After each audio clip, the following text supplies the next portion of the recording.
Hi guys, welcome to my Sikkim third blog. আগের দিন রাতে এসে এতটা টায়ার্ড হয়ে গেছিলাম আমরা, আর ভিডিও করতে পারিনি। আমরা গল্প করে ঘুমিয়ে পড়েছিলাম। এটা হচ্ছে পরের দিনের সকালের ভিউ আমাদের জানলা থেকে। এখানে দেখো পুরো কাঞ্চনজঙ্ঘার অল্প দেখা যাচ্ছে, এত সুন্দর ভিউ ছিল। মানে ওই দিনকে আমরা গ্যাংটকে স্টে করেছিলাম, তো পরের দিন সকালে গ্যাংটক থেকে আমরা বেরিয়ে পড়ছিলাম। তো এখানে দেখো সকালে উঠেই সবাই তাড়াহুড়ো করে রেডি হচ্ছিল, কেউ ব্রাশ করছিল। ব্রাশ টাশ করে আমরা সবাই রেডি হয়ে আমরা চলে গেছিলাম ব্রেকফাস্ট করতে। এখানে ব্রেকফাস্টে দিয়েছে লুচি, ডালের তরকারি কি একটা। আর এখানে দেখো আমার আউটফিট আজকে এটা, আমি একটা সোয়েটার ড্রেস পরেছিলাম। দেন এখানে আমাদের গাড়িও এসে গেছিল, আমরা সবাই বেরিয়ে পড়েছিলাম গাড়ির জন্য। তো সবাই এখানে টুকটাক ফটো ক্লিক করছিল, যেহেতু গ্যাংটকের রাস্তাগুলো খুবই সুন্দর। এটা হচ্ছে আমাদের ড্রাইভার দাদা, খুব ভালো ছিল দাদা। আর এখানে সবাই আমরা আস্তে আস্তে বেরিয়ে পড়েছিলাম গাড়ির জন্য। আর এটা হচ্ছে আজকের আমার আউটফিট। তারপর আমরা এখানে সবাই বেরিয়ে পড়েছি, আর এখানে আমি একটা ভিডিও করছি, দেখো তুষারকে সবাই পোস্ট দিচ্ছে এখানে।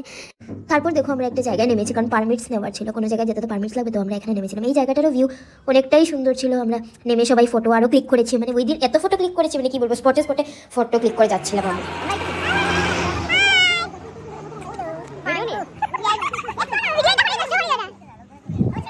তারপর দেখো আমরা এসে গেছি কাঞ্চনজঙ্ঘা ভিউ পয়েন্ট। এটা এক্স্যাক্টলি কাঞ্চনজঙ্ঘা ভিউ পয়েন্ট না, বাট আমরা নেমেছিলাম এখান থেকে কাঞ্চনজঙ্ঘার খুব ভালো ভিউ পাচ্ছিলাম। তো এখানে আমি এটা নিয়েছি, আর উপরে অনেকটা ঠান্ডা।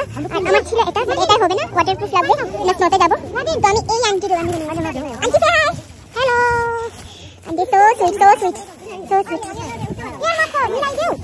তারপর আমরা এই স্টপ থেকে বেরিয়ে পড়েছিলাম। অনেকটা রাস্তা যেতে যেতে আমরা অনেক গল্প করেছি, অনেক কিছু করেছি। আর আজকে আমরা এক্সপ্লোর করবো নাথুলা পাস, বাবা মন্দির অ্যান্ড চাঙ্গু লেক। তো একটা জায়গায় এখানে আমরা থেমেছি, দেখো জায়গাটা, এটা ভীষণ সুন্দর। এই যে নিচে দেখতে পাচ্ছ, এটা হচ্ছে চাঙ্গু লেক। আর আমরা চাঙ্গু লেকের উপরে চাঙ্গু লেকে নামিনি, আমরা যেতে সময় চাঙ্গু লেকে স্টপ করবো। আর এখানে খুব বাতাস ছিল, মানে কি বলবো।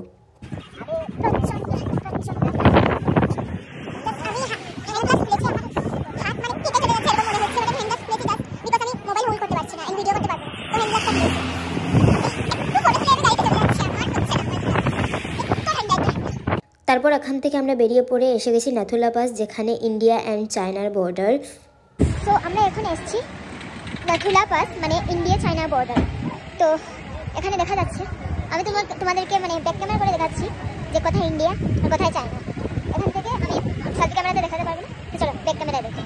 তো এখানে দেখো এই যে রেড কালারের পার্টটা দেখছো, এটা হচ্ছে ইন্ডিয়া, আর এই হোয়াইট কালারের যে বিল্ডিংটা দেখছো, এটা হচ্ছে চায়না। তো আমরা পুরো বর্ডারেই ছিলাম তখন।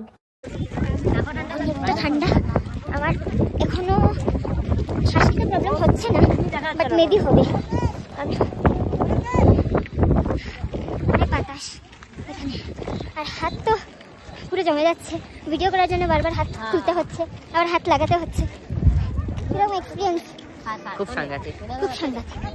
আর এখানে এতটা ঠান্ডা ছিল, ঠান্ডার কারণে এখানে শুধু ড্রাই ফ্রুটস, চকলেট এগুলোই পাওয়া যাচ্ছে। চকলেটগুলো নার্সের চকলেট, যাতে আমরা যতটা চাবাতে পারি ততটা আমরা মানে শ্বাসের প্রবলেম হবে না। এখানে অনেক অক্সিজেন লেভেল কম ছিল। আর এখানে দেখো চকলেটগুলো পুরো ফ্রিজ হয়ে গেছিলো, এত শক্ত ছিল চকলেটগুলো। আর আমি দেখো ঠান্ডায় পুরো কাঁপছিলাম এখানে।